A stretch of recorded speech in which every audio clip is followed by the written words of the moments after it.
Bienvenue sur Tata Paul TV. Aujourd'hui, je vous propose la recette des côtes de mouton au four. Donc, voici mes côtes de mouton que j'ai lavées. J'ai acheté ça chez le boucher, déjà découpé. Ça, c'est des côtes de mouton. Là, je rajoute un mélange d'épices, des épices africaines. Il y a du poivre dedans. Bon, des rondelles, pépés, tout ça. Là, c'est de l'ail en poudre. J'ai rajouté du gingembre. Là, je suis en train de rajouter du paprika pour la couleur. Paprika. Ouais. J'ai mis du sel. Donc, à cette étape-ci, vous rajoutez tout ce que vous aimez, quoi. Je vais rajouter des condiments verts qui est un mélange de ail, oignon et de poivron vert.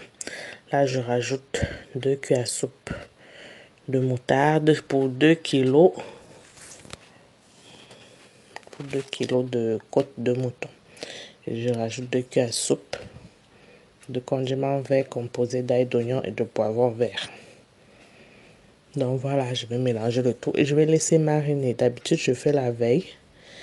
J'emballe bien dans un plastique et puis c'est le lendemain que je cuisine.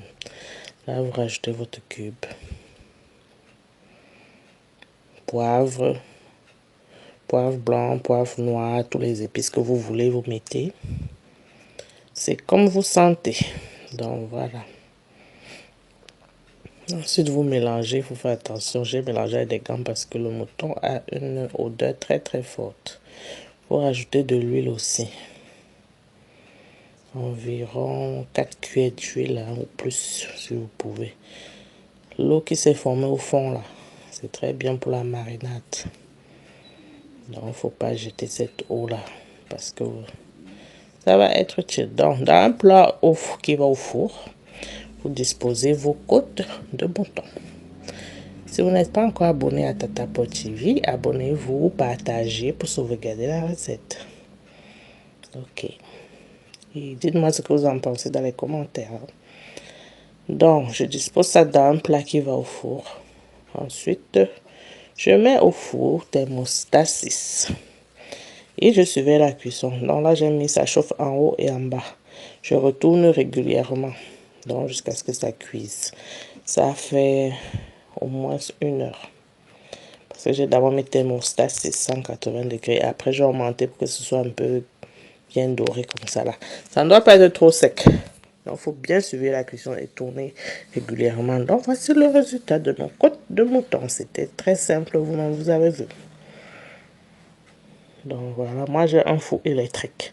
Donc, la cuisson va vraiment dépendre des types de four. Il faut juste bien suivre la cuisson. Voici une idée de présentation de vos côtes de mouton. Donc ça, j'ai fait ça à l'occasion de la fête de mouton. Et puis tout à l'heure, on va déguster. Donc voici pour la recette. Abonnez-vous, likez, partagez, écrivez dans les commentaires. À bientôt sur Tata Paul TV.